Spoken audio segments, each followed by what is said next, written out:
Hello, the pessimistic, optimistic, and everyone in between. My name is Connor Philippi, and welcome back to the Minnesotan Sports Podcast.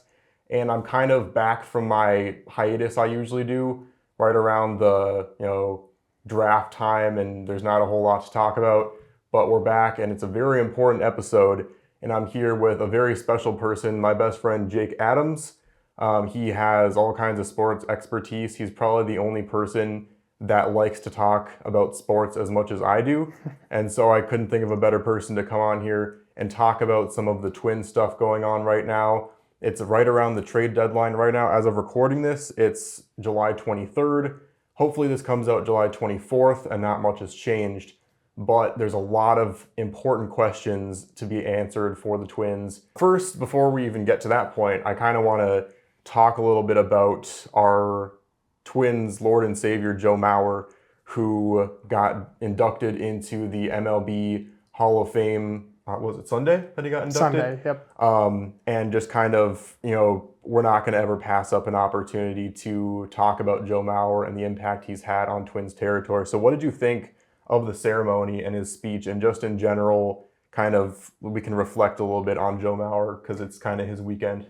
Well, I'll start off by saying Joe Mauer was one of those guys. We're in that generation where we're past the looking up for Kirby Puckett. Joe Mauer was kind of our guy growing up. Mm-hmm. I remember so many kids playing baseball with that the second you could choose numbers, number 7 was the first one that was gone. Everyone wanted to play catcher because of him. Everyone wanted to try and hit lefty because of him. He had such an impact on Minnesota sports and how our generation grew up in baseball and everything in between. Mm-hmm. So to me, it was huge to see Joe go in. He's definitely a Hall of Fame caliber player and an even better person. Mm-hmm. I think if there was a Hall of Fame for good dudes, he would be in the first class. But I think the weekend was so special to see because I had a lot of friends who went to Cooperstown. You saw all these pictures from the ceremony, from the weekend in general. There were so many Twins jerseys, so many number 7s,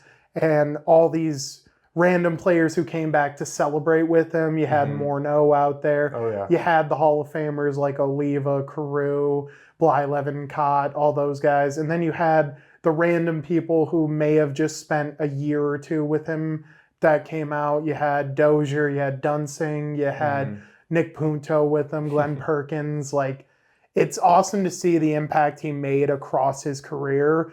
And when he stepped on stage and delivered that speech, it felt surreal to see him being immortalized in Cooperstown and taking his rightful spot. Yeah, with a great class like Beltran, Helton, and Leland. That was a perfect class for him to be in. Exactly. It was a whole class of players that played the game the right way, because that's, at the end of it, that's kind of the biggest compliment I think Joe Mauer has ever received, is people always tell him he played the game exactly the right way, which is how he always wanted to play it as well. The Punto name drop is something that was definitely surreal, like those players that I grew up watching. But it's just really cool coming back and watching him and going back and watching those highlights from a new lens, because I remember when I was 7 watching him play, and I wanted to be a catcher because of him, and it was just really cool seeing, it's not very often these days that we see a player for the Twins that had that much impact on everyone that watched him. And I know exactly where I was when he made that catch behind the net, or made that cool catch behind his back, not looking, against the Nationals. And it was just really cool to celebrate him again, and just kind of from that fresh new lens. But going from the past to now the present, we'll do a quick review here of how the Twins season has gone before we can talk a little bit about what we might be doing here at this trade deadline coming up on the 31st of July. So first of all, we can kind of review things here. We'll talk first about some of the positives that we've been seeing. And the first one I want to talk about is Jose Miranda, because even if you remove the fact that over the last month he's been one of the best hitters in baseball, he had that insane run. Even past that point, he has had a huge uptick in his production this season. And I'm wondering what you think. Do you think it is a lot of the time because of just how much he has played? or what do you think has led to just this unprecedented rise in production from him this season? Well, to be honest with Miranda, I saw it all the way through when he was playing in the minors. He debuted with the Saints and hit 3 home runs in his first AAA game. You always saw there was something special about this guy. And then he broke the big leagues and he was a monster in his rookie year. He looked really good. He could hit for power, hit for average. He looked like an all-around complete player. And then last year there was a downtick in his production. We learned obviously he had a shoulder injury that was kind of bugging him throughout the season. But now that we're seeing him back 100%, I think he knows that we have a really weird situation with our infield. You have to compete with Kirilloff. You have a veteran like Santana there. I think he came in with that expectation of, I need to deserve a spot. I need to earn a spot. Yeah. And oh my God, has he blown expectations out of the water? Going 12 for 12 in 13 at-bats, Yeah. tying an MLB record. Like, that's insane. Like, they showed the names and years of when they were done. It was the 50s, 40s, and 30s, back when Babe Ruth was playing that last time someone did that.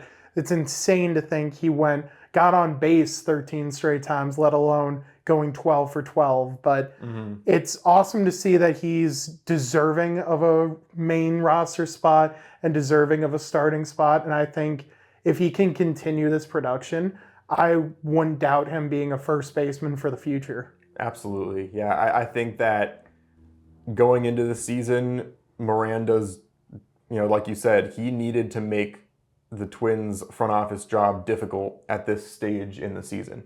Going into the trade deadline, Miranda made it very, very difficult for the Twins to try and pull a trigger on a first baseman when going into the season, we thought that was going to be a need at this stage because we didn't know how Santana was going to do. And I think Santana has pretty much done what we expected him to do. He's not, over the top. He hasn't really underperformed or overperformed. He's kind of just that guy that can come in and honestly has been clutch a couple times this season. That's the biggest thing that we're looking from him is that clutch factor. He came up big with the late inning homer against the Brewers.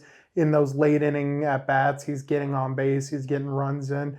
I think I love the move because I've always been a Santana guy. I get that he's kind of going towards the twilight of his career, but having a veteran bat on the bench where we can bring him in to get some clutch hits, I love it. For sure.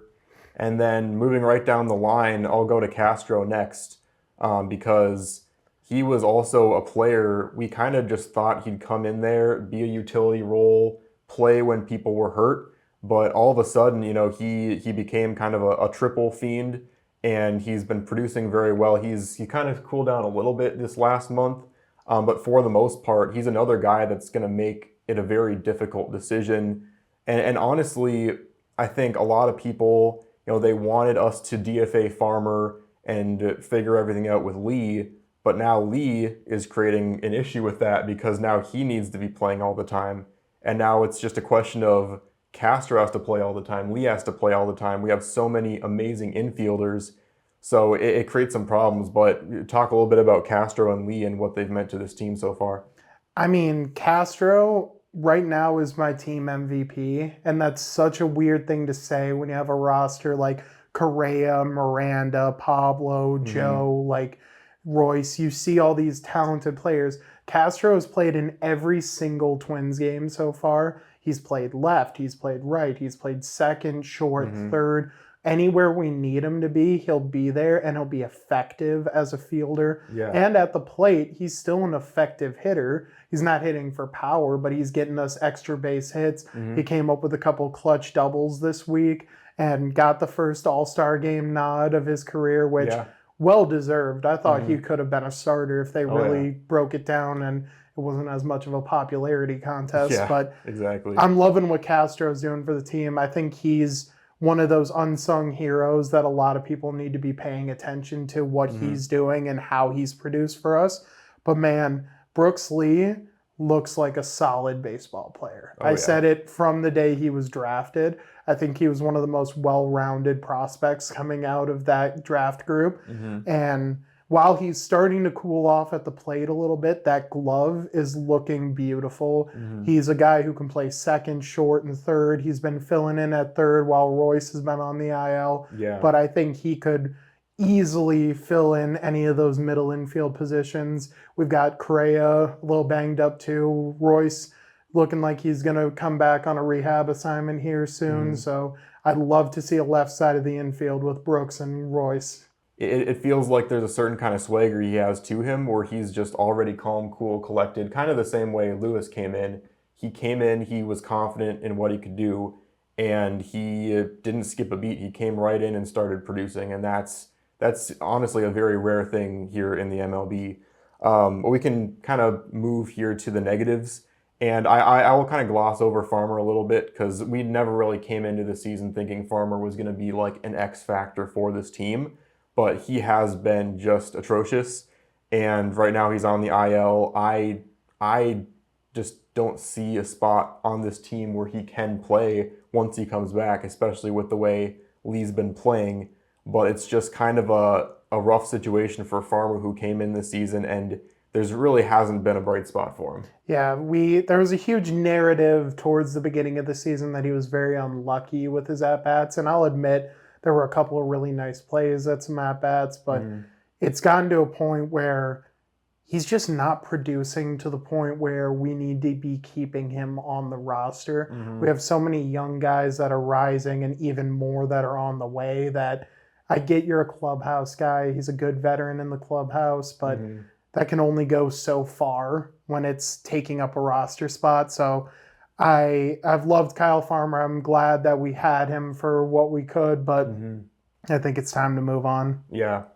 And then the biggest one that I don't think any of us saw coming was Eddie Julien. I mean, last season, he not only had good production, but he was one of our more clutch guys. He came up with that huge home run in Game 4 of the ALDS, and he was going to come in this season and be that next guy up. He was going to be that everyday second baseman, and he kind of just fell off in his production. And right now, he's kind of in between the minors and coming back up and playing again. I don't think that he can be ruled out for the future. I think that there's still a good chance he comes back and starts performing. But, you know, we're lucky that we had Miranda Lee and Castro come up because we were expecting a lot from Julien, and he just has not delivered so far this season. It's shocking to see because of how productive Eddie was last year. I was a big Eddie guy last year. It was fun to see him at the plate. He's starting to learn that glove a little bit. He's starting to be a little more comfortable in the infield, not just DHing, but man, he just sometimes looks lost at the plate. I don't know if it's adjusting to the strike zone. I don't know if pitchers have just figured him out, but he just looks lost up there. Like he started off pretty solid to start the year and then just fell off a cliff. And I don't even really know what the next step is. Like, I'm not ready to give up on him because obviously we saw Miranda last year where a downtick year could lead to something beautiful. But with what we've got in the minor leagues and what we've got on our team right now, it could be possible that his name's floated out there to bring us in something at the deadline. Yeah, I mean, if our infield hadn't been just completely blowing everyone out of the water, I don't think that would be in the question. But now we've got such an influx of amazing talent in the infield position. I definitely would look into getting rid of Julien as well if the right offer comes toward us. And then after that, really the biggest negatives have been injury issues with Stewart, Correa, and Lewis. And I mean, honestly, surprise Buxton isn't also on this list. That's been a nice surprise. It's a huge positive to see him in the lineup almost every day. Absolutely. But I mean, this is just kind of a thing. It's not something that can be fixed. It's just, you know, Lewis talked about it himself. He said that he is starting to learn a little more.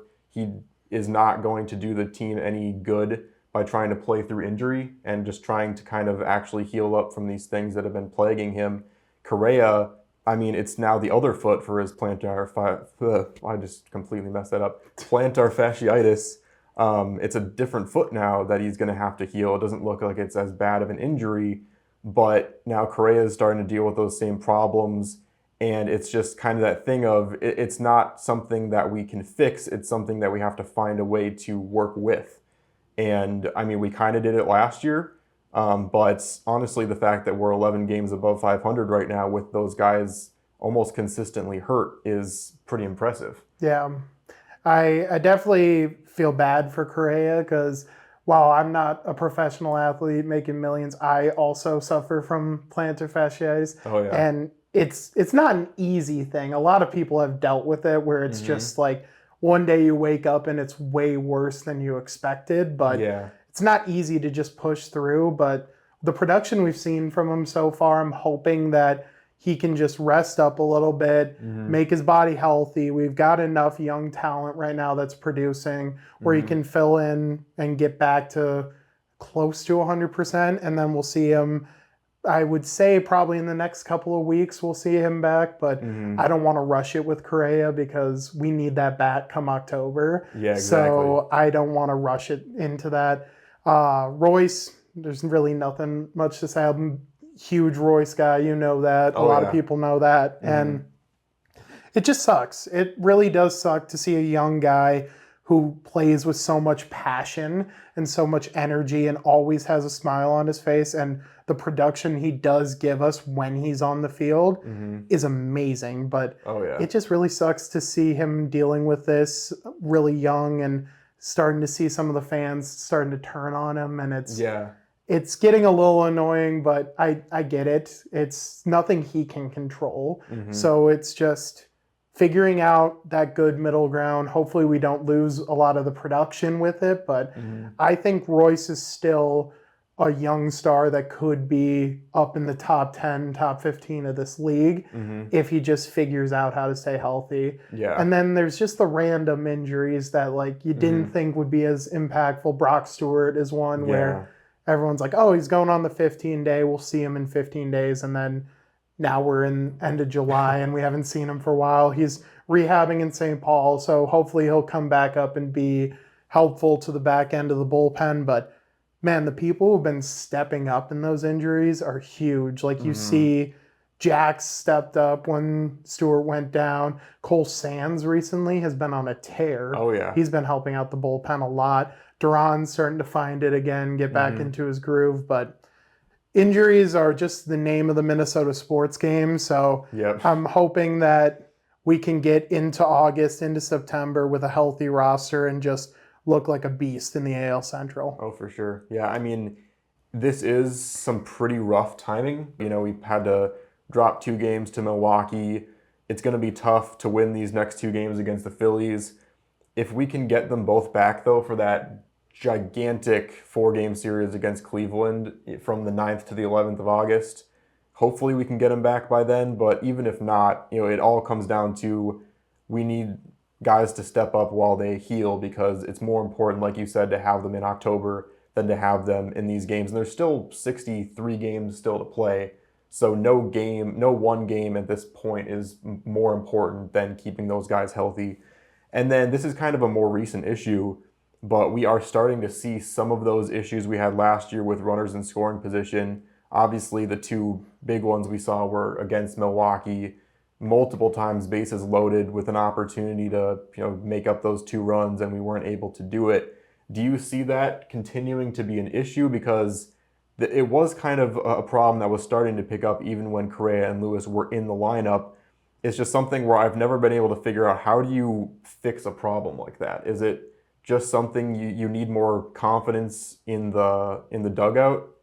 I mean, what can you do with that? I mean, all the years I've been around baseball, you can never find a good sweet spot of being too aggressive on the base paths or being too conservative. A big thing to start the season that a lot of people complained about was we were too aggressive. Tommy Watkins waved home Vasquez a couple of times where you need to know to put the brakes on. There have been a couple of plays at the plate that have cost us games. And now it seems like we're in a more conservative way. Like you look at the 10th inning against Milwaukee, we tied it up to keep it tied going to extras and had Austin Martin on second and we couldn't get him home. Opened the door for Milwaukee to just tee off on us in the 11th. But I think finding that sweet spot, it's going to be hard, but it's just showing a little more baseball IQ and a little more aggressiveness on the base paths, especially with our guys like Castro, like Martin, who have the speed that can get there. You see a couple mental errors. I mean, Willie Castro getting thrown out at third to start the game against Milwaukee was not fun to watch, but it's hard to see runners in scoring position being another fault of the Twins because that's what plagued us last year. We couldn't get the run home, but we saw last night they were kind of gritty. They dug deep. They started to get some more of those runners in scoring position home. But you're also seeing guys like Byron Buxton going on a tear right now. He's only hitting solo homers because we can't get runners on, and we can't be clutch when we have those runners on. So I can see some of those veteran bats turning it around. Santana's looking good with runners in scoring position. Correa, when he gets back, I think we'll see a lot more of that. Miranda, but it's just one where you got to find that sweet spot. Absolutely. And I think I have more confidence, at this point this season that we'll turn that around than I did last season. I think there were a lot more issues last year that we saw. If we can get those guys back, I think for sure that can get that problem solved a little bit. And again, it's weird because we really only have about 5 or 6 more wins this season than we did last season at this stage, and yet the confidence level in this team is infinitely higher. And part of that is because we've seen some of these young guys step up and we have more confidence that they can make up for these injuries.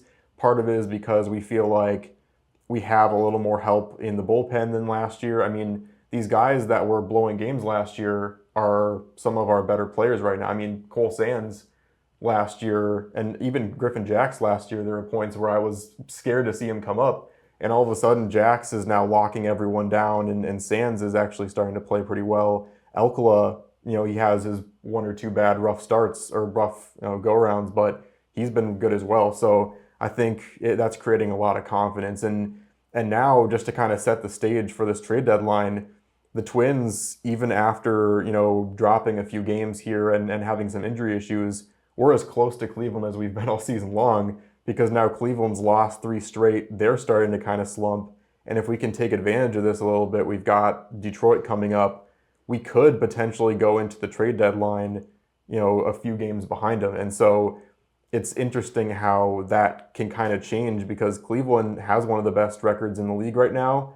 I feel like I'm not as scared of them as I was even a few weeks ago. And the Royals, honestly, I'm as scared of right now, and it's going to be really a 3-team horse race to the AL Central. Going into the season, I was always more scared of the Royals than I was the Guardians, and you can see there was a lot of media saying that the Guardians are the real deal. The Guardians have a lot of key players, which I will give as much credit to Cleveland as I can. Ramirez, always a stud third baseman. Steven Kwan came out of nowhere and is having a great year at the plate, great year in the field. David Fry's been a good bat for them, but they are not invincible. That's the biggest thing. Everyone wants to talk about them like they're untouchable. We're creeping behind. The Royals are on our ass too. The Royals scare me because their young talent is in a position where a win now isn't impossible for them. They have Bobby Witt leading the way.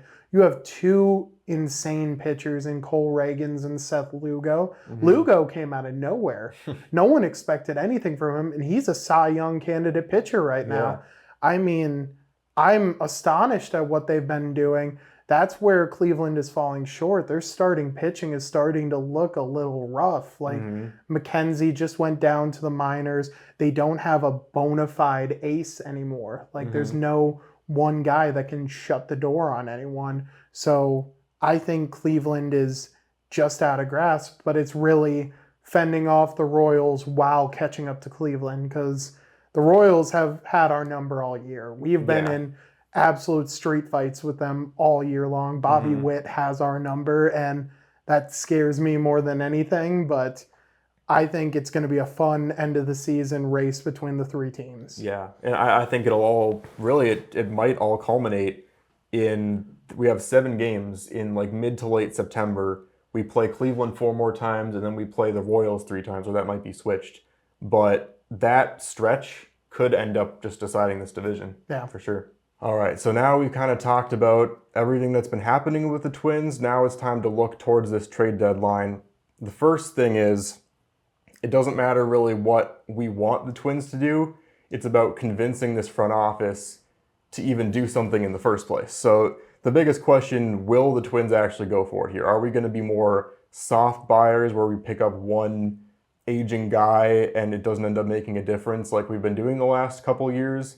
Last year, I actually felt like it was warranted for us to do that because we just had so many questions and so many issues. But this year, I have a hard time believing that it should be warranted for us to just wait and see. Because I feel like this year, our issues are so clear. We could use, one or two more bullpen guys. We could use one more starting pitcher. And we might be able to use one hitter, but we got to do something here. I feel like there's no doubt in my mind that Cleveland's going to go after somebody, and there's no doubt in my mind that the Royals are starting to realize they can win right now, and they're going to go for some players as well. And so, do you think that this front office is going to have that same mindset? Do you think there's any chance that they sit tight and don't do anything again, or do you think they're really left with no choice with how open the AL Central has become these last couple weeks? Well, here's my big thing about the trade deadline, and this is what I love about the Twins and going to their veteran leadership. Correa spoke out in the last couple of days and said pitching needs to be changed. We need to go in with a mindset of let's get a pitcher to help us out. Do I think we're going to go all in, push all the chips to the middle of the table? No. I have a very hard time seeing that. Even if we do get a couple big names and then we start to turn it around, there's no guarantee that this is going to be our year because we have a lot of teams fighting for the AL. The Yankees are looking hot. We have the Guardians, the Royals. It's just, it looks like it could be anyone's game. But with our young core right now, we have a good opportunity to prove a lot of people wrong with a good veteran leader like Correa taking the reins. I do think we need to address a couple of those issues. I think if we add a starter that can help out our bullpen issues, because to me, Paddock isn't a starter anymore. Yeah. I think his production is amazing in short bursts, like 2 to 3 inning bursts, where he could be a long reliever. I think if we can add one more guy to eat up some innings for us and be just a bulldog starter who pushes through, even if he lets up a run or two, and just eats up as many innings as possible, I think that's going to help our rotation a lot in the long run. And I think it will help with reinforcements on the back end of our bullpen. Yeah, absolutely. I think my biggest concern, which I think we've talked about before, is that this front office is going to use that whole, oh, but Stewart's coming back. And these last few days, we've had our 3 best hitters out with Miranda, Correa, and Lewis, and all these different things. Everyone's going to be back, and it's all going to be good. And I hope that the poll ads don't do this, because I feel like it's happened before. But I don't know. With, like you said, with Correa being so outspoken about it, I think he might be able to skew them in more of that direction.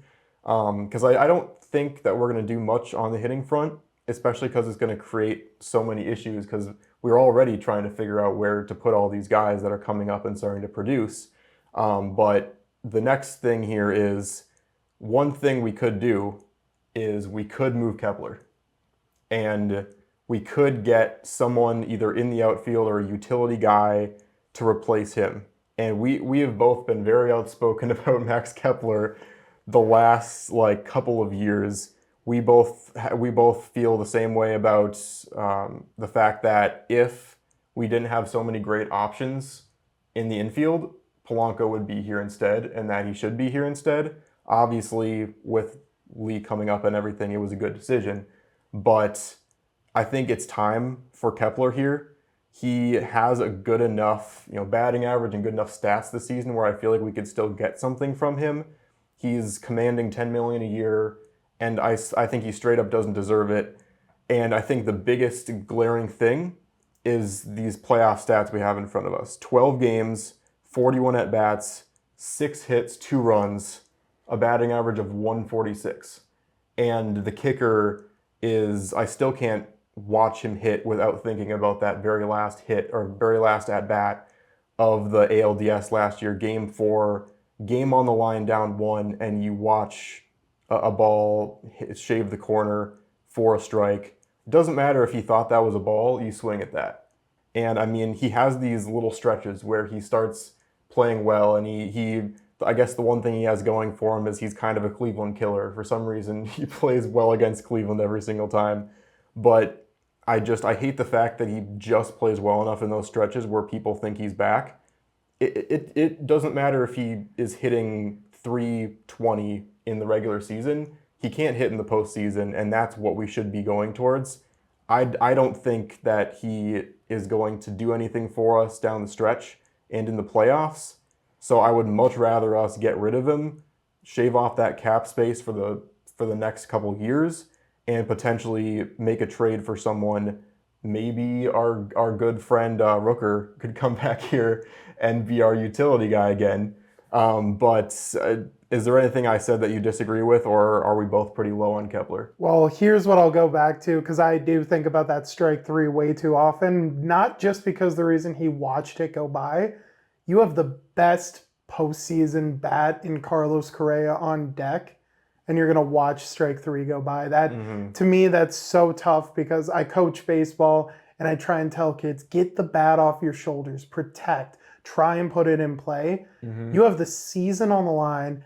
You are the guy that they chose to be up there, and you just watched it go by. That was so disheartening, and I was kind of done with the Kepler experiment after that. But honestly, to me, Kepler has been defined by one thing, and it's these 2-week stretches where he is just on fire, or when he's a Cleveland killer. Like, he'll hit 5 home runs in 2 weeks, he'll hit 440 or something, and everyone will be all like, Kepler's back, Kepler's the guy. And then he just loses it, and he goes on these slumps, but they'll be like, hey, look at that 2 weeks 3 months ago. That was insane.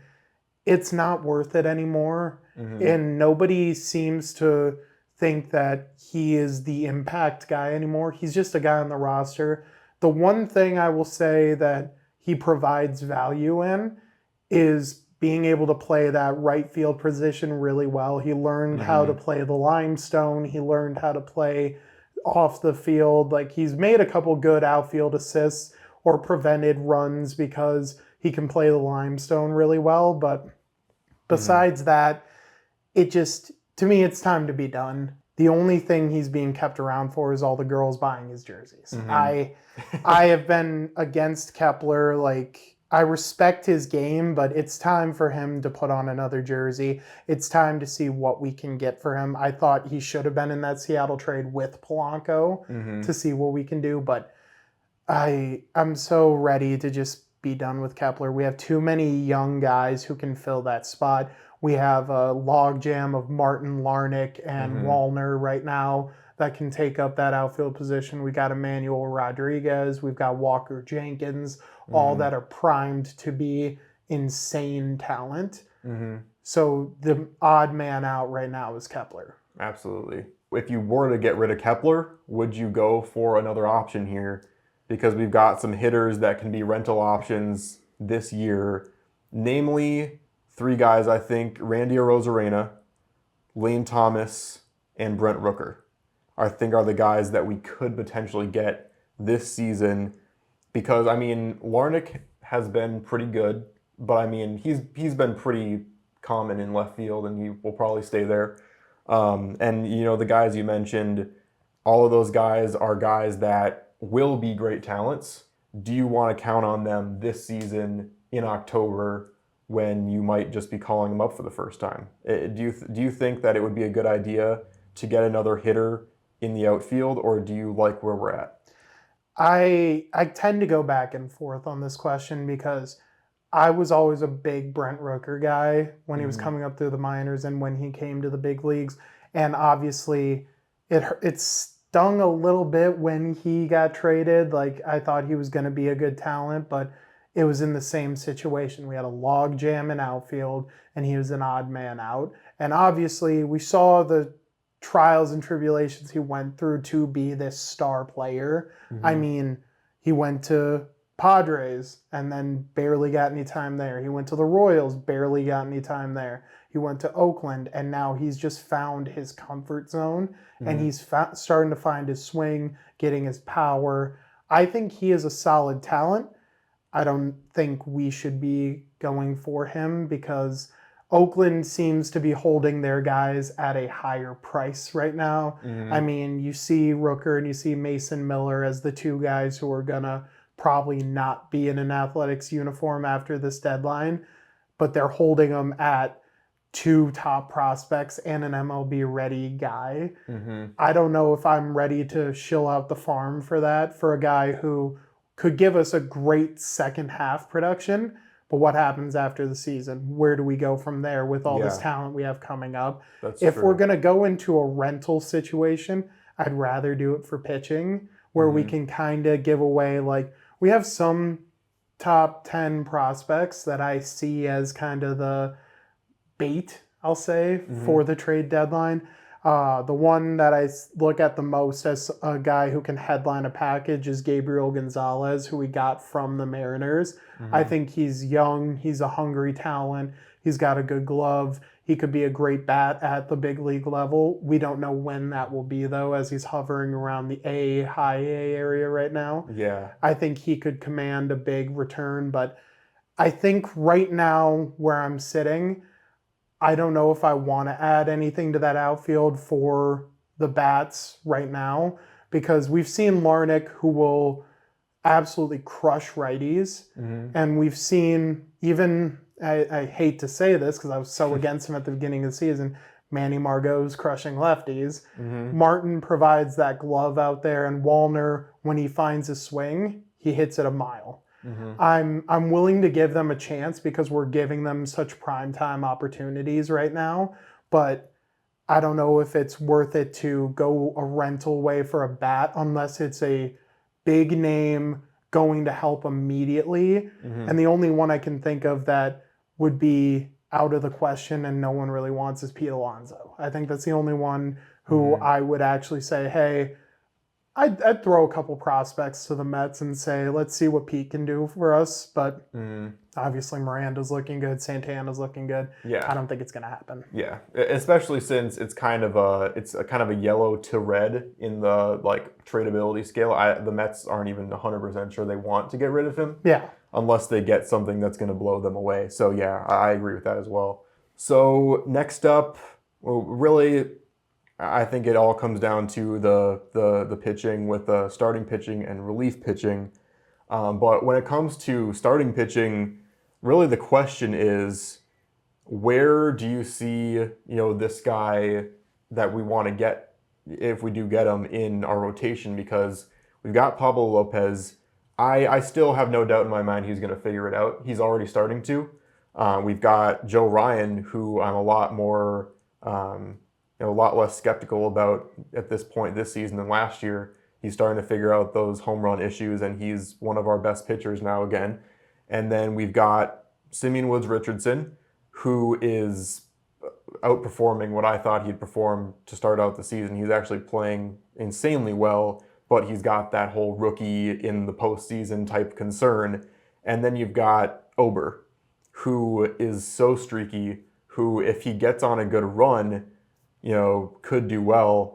But I guess the question is, so we're at this point, we're saying Paddock shouldn't be in the starting rotation anymore. If he does, he's number 5, and he's probably not going to see the rotation for the postseason. We got those 4 guys. We've got an opportunity maybe for a more of a bullpen game like we did in Game 4 of the ALDS last year. What do you see in terms of any of these guys you're thinking about? Where do you fit them into that whole situation? Well, my big thing that I've been spewing about is that I want a bulldog starting pitcher, one that can eat innings, one that can let up 1 to 2 runs, but can eat up 6 or 7 innings to start and give us good production. I don't care if he lets up hits, just as long as he's keeping the score at 1 to 2 maybe. Mhm. And there are two guys that are piquing my interest, I'll say, because the three biggest pitchers right now on the market are in our division. Mhm. We're not going to get Flaherty. Yeah. We're not going to get Scooble, and we're not going to get Crochet Mhm. because Crochet is already in the Dodgers sights, so that one I've already marked off as a Dodger. Scooble, it's even if the Tigers want to move him because Mhm. he could be an anchor for a couple of years. I know he's got arm issues. I know there's a history of injuries that's concerning, but he looks solid this year. He could be a Cy Young Mhm. pitcher. We don't know. Yeah, Right now, and- he's leading the AL. Yeah, So and I mean the Tigers are still kind of right there. Like Yeah. they're not making it this year, but they're still right around 500, and I still feel like they could be a couple more pieces and just a little more development away from contending in the next couple of years. So I don't know how willing they're going to be to getting rid of that much talent at the trade deadline. yeah, it just seems like they need one more big veteran presence with a little more development. We thought that the duo of Green and Torkelson was going to light up the world, and Torkelson has been between there and AAA this season. Green's looking really good. I'm a Mhm. big Riley Green guy, even if he is a Detroit Tiger. But Yeah. the two guys who pique my interest the most are Nathan Eovaldi Mhm. and Yusei Kikuchi for the Toronto Blue Jays. Mhm. The Blue Jays mostly because Kikuchi can eat up innings. He's had some shaky starts this year, but Mhm. he can also really go to the mat when we need him to. He's had some 7 inning, 8 inning performances where he's looked solid. The one I always throw out there, people are like, well, why don't we go and get Barrios back? Would I be for it? Absolutely. Would I be for what the contract's going to cost us in the long run? Probably not. But Mhm. I think Kikuchi's one who can help us win right now, eat up the innings to help relieve our bullpen Mhm. from those 4 inning, and then we have to count on the bullpen to bring it back for us. And same with the Eovaldi. He's a veteran. He's been through it. He got to the World Series last year with the Rangers, and he's just one of those guys who, when he's on, he's on. Mhm. He can have a couple shaky starts, but he is a bulldog. He is the definition of it, and I would Oh, yeah. love to see Eovaldi in a Twins jersey. And I think both of them will come at very little cost to us. Yeah. We have MLB ready guys that we can send to Texas, to Mhm. Toronto, and guys like Gabriel Gonzalez, guys like Eddie Julian that we can kind of entice them with the Yeah. future. Yeah, for sure. I really like the idea of Eovaldi. Like anytime someone's pitched in pretty much every level of the postseason is incredibly valuable, especially to a team that's trying to get to a point they haven't gotten to in 20 plus years. So I guess the only thing I'm wondering is, are you seeing kind of a Woods Richardson and one of those guys split?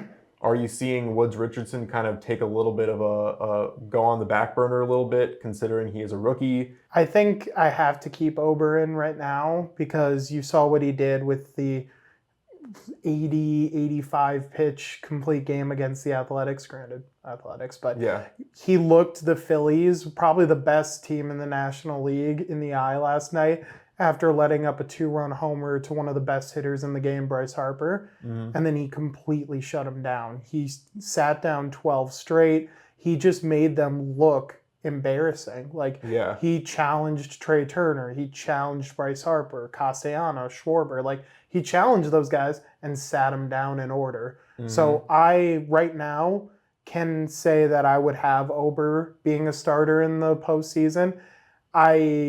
I love Simeon Woods Richardson. I've been big on him since he was a Mets prospect for the first time. Mhm. I think that he, right now where he's at, he's hitting that 4 to 5 inning range, and then he's starting to get a little shaky. So I could see us doing something similar to what we did with Joe Ryan. Just please, dear God, make sure Thielbar's not the first one out of the bullpen to relieve him. But I think that Ober, if he's in the zone, he could give us a solid game. And I could see us doing Woods Richardson 1.5 times through the order, give us a Paddock to relieve that, get the innings, maybe even if we get an Eovaldi or a Kikuchi, although I have hesitations of bringing in Kikuchi as a second guy because we saw how that worked for Toronto. Yeah. But I think Ober can go the distance when we need him to. When we need him to shove, I think shown he can do it. Mhm. I just am more worried about how long Woods Richardson can go with the pressure. I think Yeah. he can deliver if we ask him to, but I'd rather give that up and say, hey, we've got guys who can absolutely shove coming out of the pen.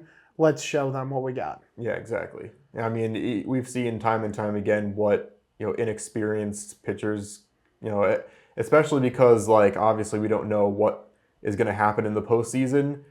There are very few offenses that I feel really good about throwing a rookie in the postseason. So many of these teams we're going to be playing potentially have so much experience as well.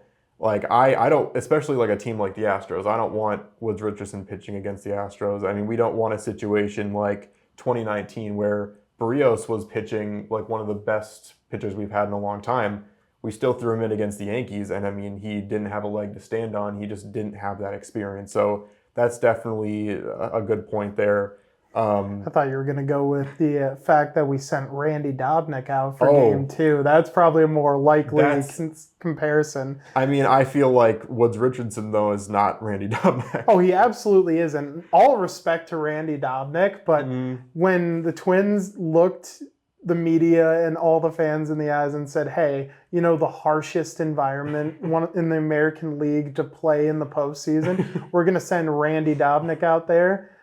You knew something was up. He was either going to shove or he was just going to get lit up. And obviously, we didn't make it past the ALDS, so you knew how that worked. But I think if we can get Woods Richardson in a position where he pitches at home, I'm a lot more comfortable with that. You saw Yeah. Pablo go into Houston and absolutely shut the door on them. I'm more comfortable sending Pablo, Joe Ryan, even Bailey Ober into one of those environments to shut the door. But Woods Richardson, I can't say like, hey, let's send you out in front of this Yankees crowd and see how you do, kid. Like, Yeah. Sorry, Randy, for the unnecessary Randy Dobnak slander in the middle Randy, of we that. still love you, baby. Don't worry.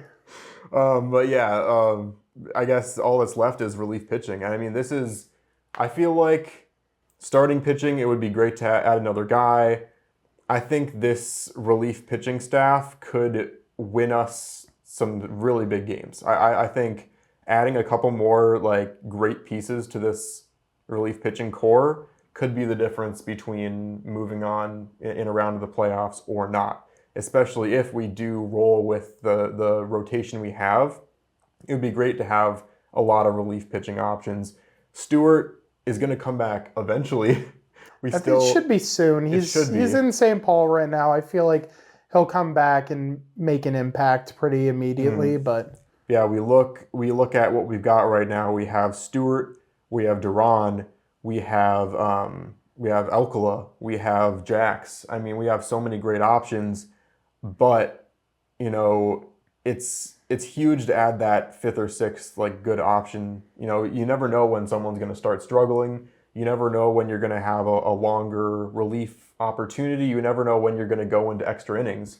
And I think if we can add a couple more like really good late inning guys, it could turn us into one of the best, relief pitching cores in the entire game. Here's the biggest thing for me with the bullpen. I absolutely love the state of the bullpen right now. I think Cole Sands is taking a big step.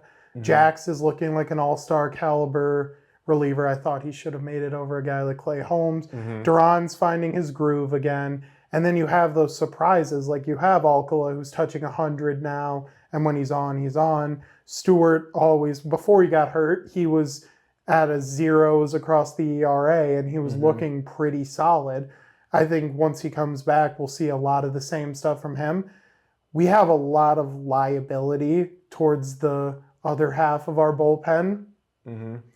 I love what he's been able to produce, but Cody Funderburk, to me, is probably our best lefty option coming out of the pen, and that's not a great thing. I love Cody. I think he's come in and stepped up when we needed him to.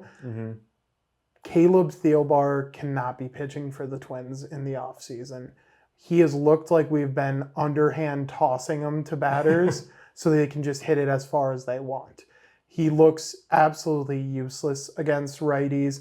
I'm seeing something in his delivery where it even looks like he's trying to give himself a little bit more oomph to the ball, and it's just not working. His velocity's down. His stuff's looking way more hittable. That's where my biggest worry lies, in Thielbar and in Steven Okert, who are two lefties who just go out there and you're biting your nails. You're not able to look because you don't know what you're going to get. Yeah. And I think we need either one or two solid left-handed pitchers going into the postseason that can just make an impact immediately. I'm all right if we give Funderburk the chance. He was on the roster last year for the playoffs. He can step up when we need him to. Thielbar cannot be a part of that roster. Absolutely and I'm not. very on the edge about Okert in general. If he comes in, nobody on, he's pretty solid, but we brought him in 2-on, 1-out situations, and he's blown it for us. So I think we need to make one big move to get a lefty bullpen guy. I don't know who it is. I don't know what they're going to do, where they're coming from. But if we can get one left-hander that can just be shut down for us, like slam the door shut, I don't see a problem with our bullpen. So now it's time to get into the final predictions. I want two different predictions from you. One, All right. given what you want the Twins to do, what are the odds that we win the Central from like a percentage wise? If the Twins front office does what you think they'll do, what is that percentage for you? Okay, where we're at right now, like what we're looking at right now, I'll put it dead at the 50 because I think we look like a team where we're good right now. We can get to a wild card spot. We can get to the Central spot because we have solid pieces right now. We also have to compete with Cleveland, who will probably add. We don't know who they've been talking to, what they're looking at, because they've been really quiet about what they're looking at. And we have Kansas City coming up the rear where they look like they can compete long term. Obviously, they have a young core, so you don't know the dog days of summer, what that's going to do to them. But I'd give us a 50% right now and confidently say 50% for what we have if we stay plumb right now. If we do, as a front office, what I've suggested, what we've talked about here, where we kind of lean into our bullpen, lean into our starter problem, I'd push it up to about 65 to 70. I think the Twins are one where no one really talks about what our offense is really doing right now. We're kind of a silent killer right now. Nobody wants to admit that we just hung 7 on the best team in the NL. And everyone will be like, oh, that was a good win for them.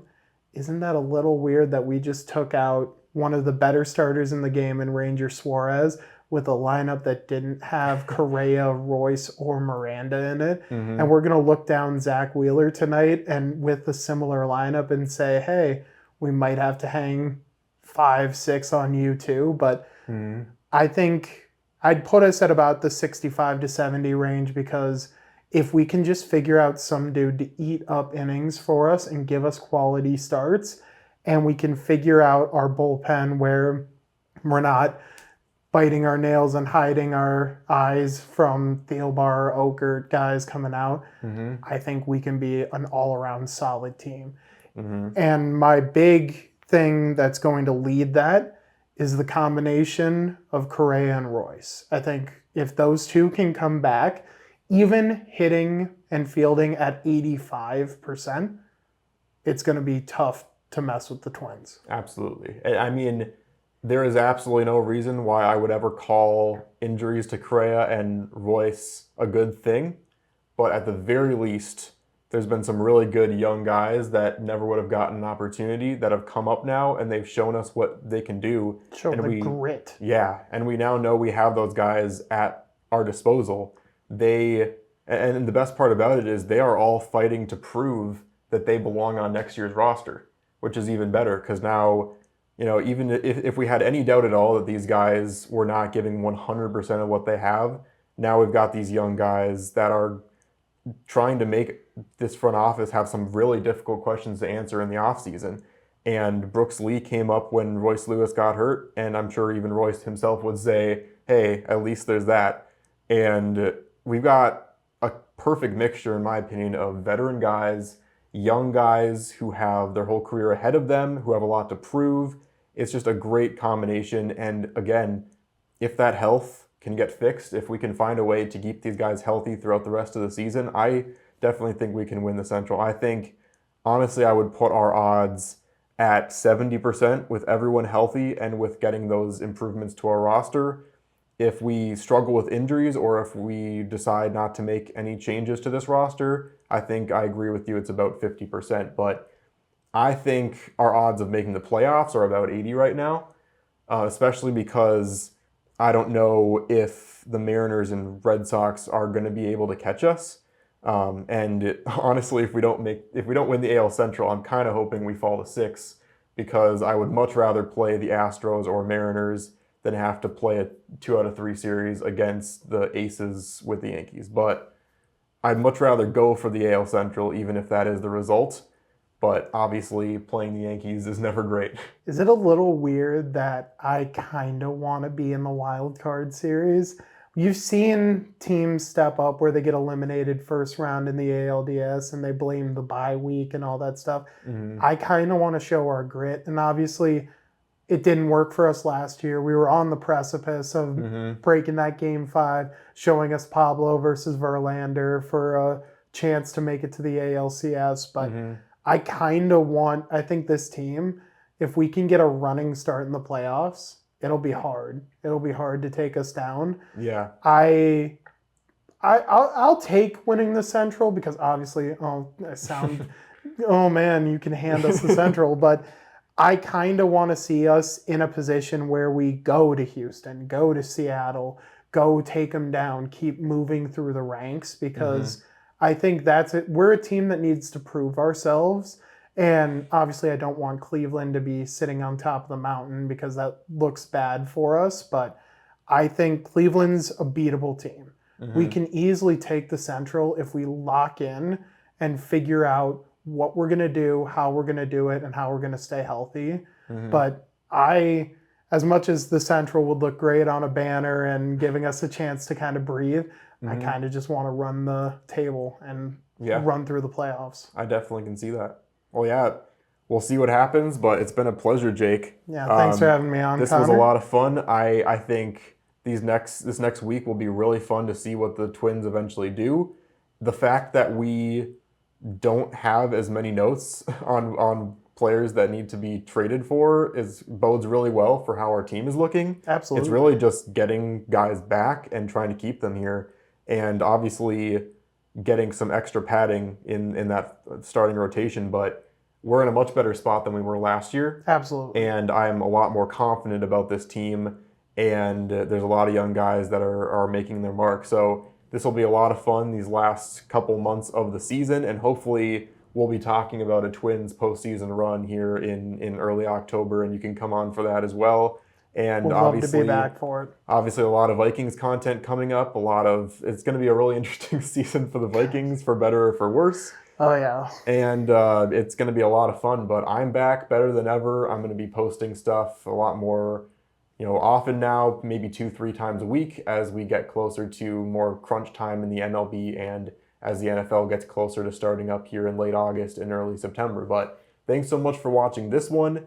Man, this was a long episode, about an hour long. If you watch this whole thing, I feel like that means we were entertaining enough for you to subscribe to the channel and hit the notification bell. I don't know about you, Jake. Oh, absolutely. You got to hit that bell. Oh, yeah. So make sure you do all those things. Thank you for watching, and I'll see you on the flip side.